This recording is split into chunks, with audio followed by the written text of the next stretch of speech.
Hovindism number 3, the conservation of angular momentum. When we last left Mr. Hovind, he was relating his fanciful tale regarding his encounter with an unnamed UC Berkeley professor who happened to carry no less than 6 middle school science textbooks with him that he regularly quoted. I said, "Sir, could I ask you a couple questions?" He said, "Sure. What would you like to know?" I said, "Well, sir, you told me 20 billion years ago all the dirt got together for the big squish and the big spin and the big bang. Where did all this dirt come from?" Mr. Hovind continues to use his straw man argument. As the middle school textbook quoted by Mr. Hovind in the previous segment made clear, the Big Bang Theory does not explain the origin of the universe, only its current development. Also, nucleosynthesis, i.e. the formation of atomic nuclei, occurred after the onset of expansion, not before.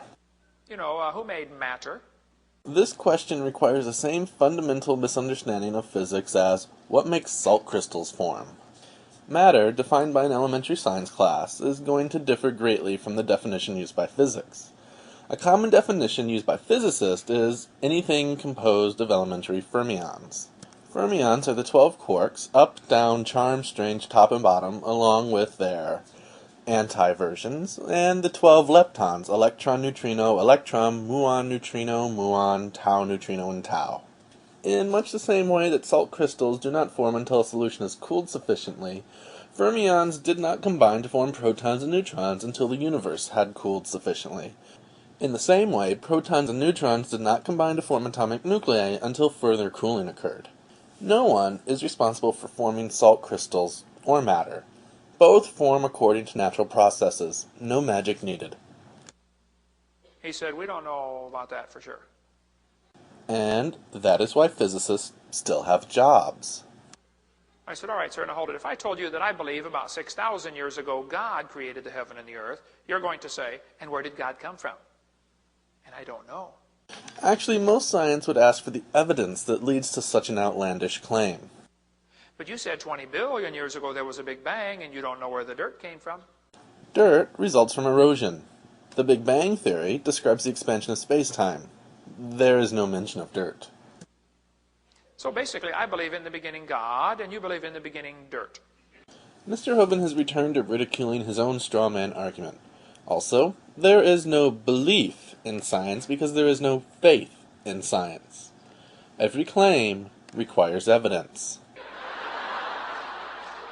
Don't tell me my theory is religious and yours is science. Oh, no, sir. They're both religious. Psychological projection is a common defense mechanism in which one attributes his own unwanted or unacceptable qualities, thoughts, or emotions to others. In short, Mr. Hovind appears to be suffering from a great deal of denial regarding the nature of creationism. The news media tries to make it look like it is science versus religion. Has anyone else noticed just how far Mr. Hovind has wandered from the topic of the UC Berkeley professor? And, for the record, biology and physics are fields of scientific study, while creationism is a religious pseudoscience.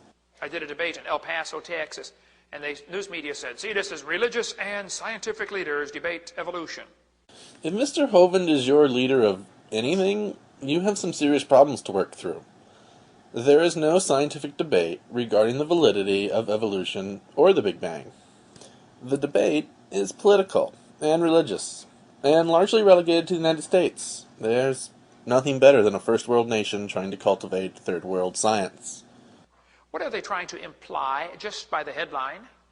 Succinctly, that certain religious leaders, i.e. Mr. Hovind, oppose science because of their faith-based beliefs. They're trying to imply that evolution is part of science, aren't they? Evolutionary theory is the foundational principle of modern biology. It is the reason that drug trials can be conducted in mice before they are done in people. Because as we all know, exposing humans to completely unknown compounds is always fun. And safe. When it's not.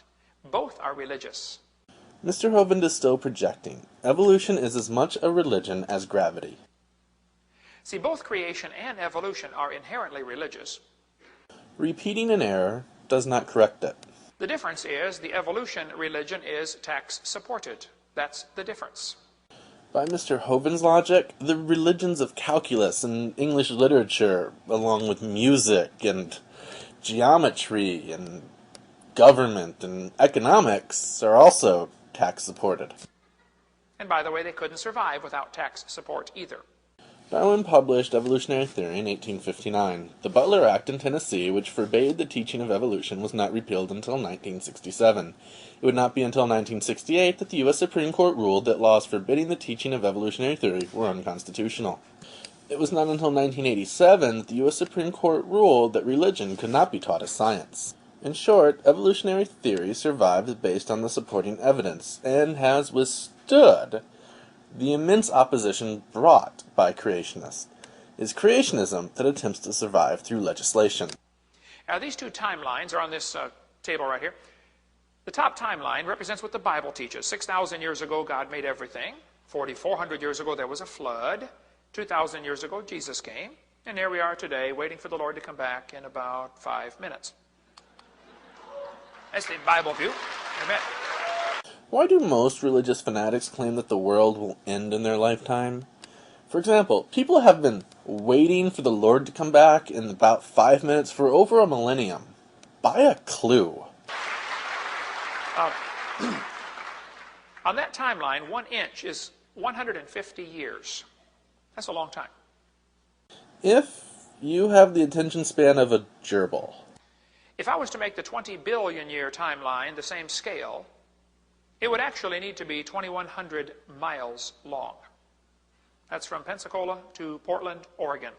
Which is the whole point of being able to scale things.